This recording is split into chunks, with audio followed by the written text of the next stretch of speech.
जय श्री राम, जय हनुमान।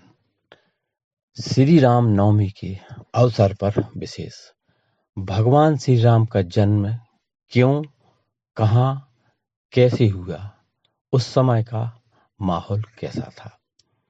आइए साथियों, भगवान श्री राम के बारे में धर्म ग्रंथों से जो जानकारी इकट्ठी हुई है उसके बारे में चर्चा करें और जो भी भक्त इस प्रसंग को पढ़ता सुनता है उसके सभी प्रकार के सुख, धन, ऐश्वर्य और आरोग्य की प्राप्ति होती है।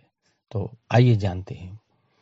श्री राम में अत्यंत विलक्षण प्रतिभा थी, जिसके परिणाम स्वरूप अल्पकाल में ही वे समस्त विषयों में पारंगत हो गए।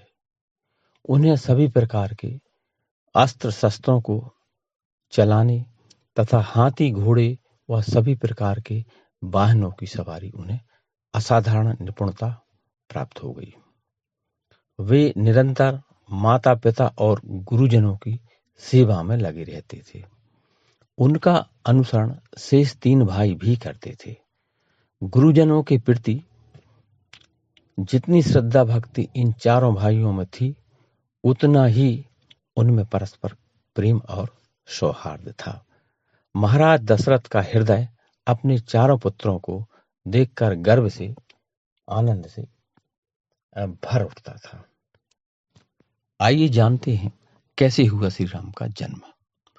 रामचरित मानस के बालकांड के अनुसार पुत्र की कामना के चलते राजा दशरथ के कहने पर वशिष्ठ जी ने श्रृंगी ऋषि को बुलवाया और उनसे शुभ पुत्र कामेष्टि यज्ञ कराया। इस यज्ञ के बाद कौशल्या आदि प्रिय रानी को यज्ञ का प्रसाद खाने पर पुत्र की प्राप्ति हुई। अब जानते हैं कब हुआ था श्री राम का जन्म। पुराणों के अनुसार प्रभु श्री राम का जन्म त्रेता युग और द्वापर युग के संधि काल में हुआ। कलयुग का प्रारंभ यानी 3102 ईसा पूर्व में हुआ था। इसका मतलब कि 3102 प्लस 2021 बराबर 5123 वर्ष कलयुग के बीत चुके हैं। उपरोक्त मान से अनुमानित रूप से भगवान श्री राम का जन्म द्वापर के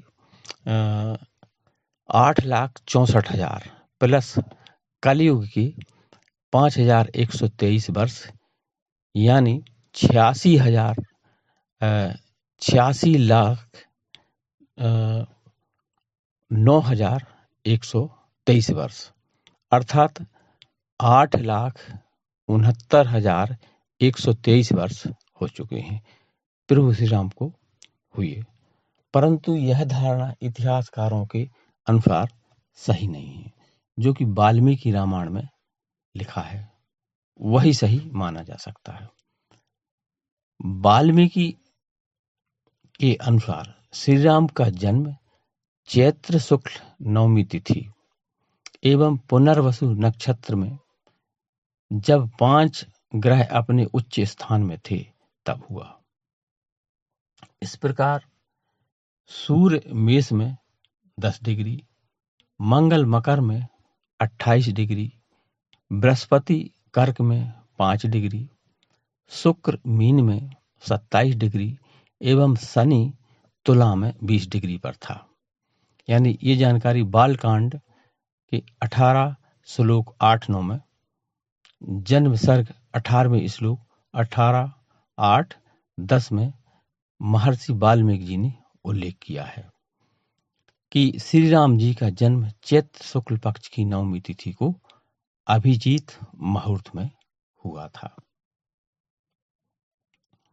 मानस के बालकांड के 190 में दोहे के बाद पहली चौपाई में तुलसीदास जी ने भी इसी तिथि, ग्रह, नक्षत्रों का जिक्र किया है। अब आइए जानते हैं कि किस समय हुआ भगवान श्री राम का जन्म। दोपहर के 12:05 पर भगवान श्री राम का जन्म हुआ। उस समय भगवान का प्रिय अभिजीत मुहूर्त था। तब ना बहुत सर्दी थी ना धूप थी। जन्म के समय के ग्रह नक्षत्र की स्थिति। वाल्मीकि के अनुसार श्री राम का जन्म चैत्र शुक्ल नवमी तिथि एवं पुनर्वसु नक्षत्र में जब 5 ग्रह अपने उच्च स्थान में थे तब हुआ था। इस प्रकार सूर्य मेष में 10 डिग्री, मंगल मकर में 28 डिग्री, बृहस्पति कर्क में 5 डिग्री पर, शुक्र मीन में 27 डिग्री पर एवं शनि तुला में 20 डिग्री पर था। वही बालकांड के 18 श्लोक 8-9।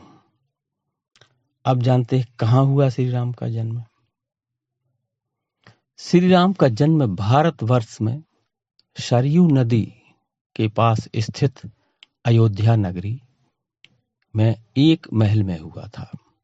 अयोध्या को सप्तपुरियों में प्रथम माना गया है। अब जन्म का समय खुशनुमा माहौल था। आइए जानते हैं कि भगवान श्री राम का जन्म तब हुआ तो उस समय का माहौल कैसा था। वह पवित्र समय तब लोगों को शांति देने वाला था। जन्म होते ही जड़ और चेतन सब हर्ष से भर गए।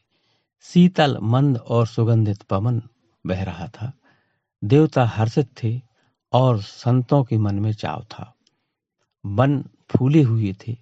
पर्वतों के समूह मणियों से जगमगा रहे थे और सारी नदियां अमृत की धारा बहा रही थी। आप जानते कौन कौन लोग उपस्थित हुए? तो देवता उपस्थित हुए।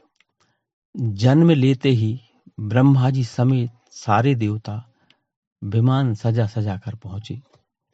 निर्मल आकाश देवताओं के समूह से भर गया। गंधर्वों के दल गुणों का गान करने लगे। सभी देवता रामलला को देखने पहुंचे। अब आइए नगर का माहौल कैसा था। नगर में हुआ हर्ष व्याप्त।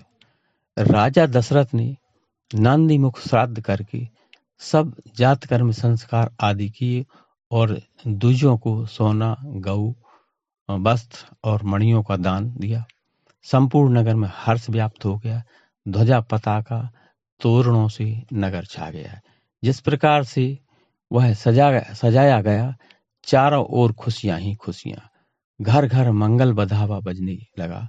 नगर के स्त्री पुरुषों के झुंड जहां तहां आनंद मग्न हो रहे थे।